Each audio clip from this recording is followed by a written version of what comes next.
अस्सलाम वालेकुम and good evening. मैं हूं मेहर बुखारी। आला ऐवानों में अश्कबारी, फिर अदालतों का कयाम भी। दौरे हुकूमत में बजरिया फौजी अदालतें ट्रायल और सजाएं, मगर इन्हीं अदालतों के खिलाफ आला अदालत में दरख्वास्त भी। सियासत खुले तजाद का दूसरा नाम है। आज तहरीक इंसाफ जिन फौजी अदालतों के खिलाफ मुल्क की आला अदालत के रूबरू है, कल तक इन्हीं अदालतों की वकालत में सीना तान कर खड़ी थी। तहरीक इंसाफ दौरे हुकूमत में 29 अफराद की फौजी अदालतों से सजा को सुप्रीम कोर्ट में चैलेंज कर दिया गया है।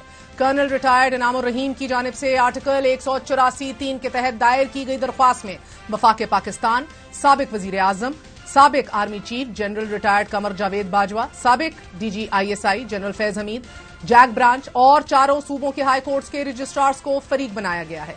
सुप्रीम कोर्ट में दायर दरख्वास्त में मौकफ इख्तियार किया गया है कि तहरीक इंसाफ के दौरे हुकूमत में 29 शहरियों को फौजी अदालतों से दिलवाई गई सजाएं खत्म की जाएं।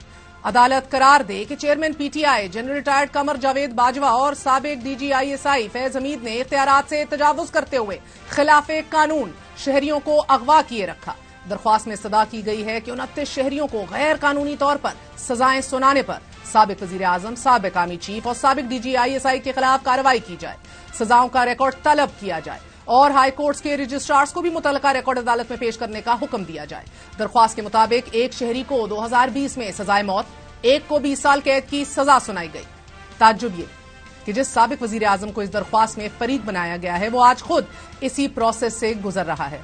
आज तहरीक इंसाफ के लिए फौजी अदालतें नाकाबिले कबूल हैं, जो कल तक स्पीडी जस्टिस की गम्मास थीं।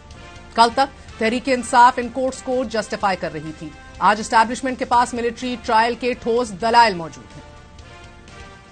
इस वक्त मुल्क भर में 17 स्टैंडिंग कोर्ट्स काम कर रही हैं और इससे मुराद ये है कि ये जो मिलिट्री कोर्ट्स हैं, स्टैंडिंग कोर्ट्स हैं, ये कोई 9 मई के बाद मार्जे वजूद में नहीं आई, बल्कि इस एक्ट के तहत पहले से फाल थी और मौजूद थी। इन स्टैंडिंग कोर्ट्स में जैसा मैंने आपको बताया 102 शरपसंदों के केसेस सिविल कोर्ट्स ने सबूत देखने के बाद कानून के मुताबिक सिविल कोर्ट्स ने इन केसेस को मिलिट्री कोर्ट्स में मुंतकिल किया है।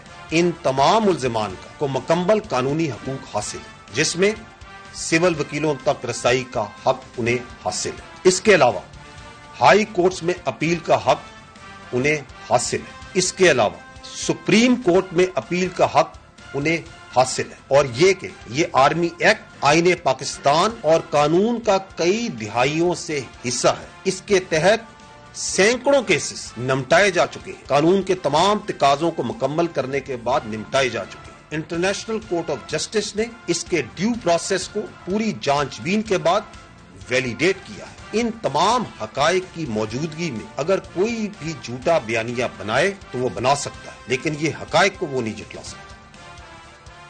आज एक बार फिर मुल्जिम सिविलियन अदालतें फौजी, मगर अक्सर सियासी जमातें दानिस्ता चुप हैं या फिर हामी हैं। मगर तहरीक इंसाफ ने मिलिट्री ट्रायल के इस हुकूमती इकदाम को सुप्रीम कोर्ट में चैलेंज किया है और ये दावा किया है कि अगर हुकूमत ऐसा करती है तो वो शहरी और सियासी हकूक के उन बैनुल-अक़वामी मुआहिदों की खिलाफ वर्जी करेगी कि जिसकी वो दस्तखत कुनंदा है, जिसका जवाब पाक फौज दे चुकी है।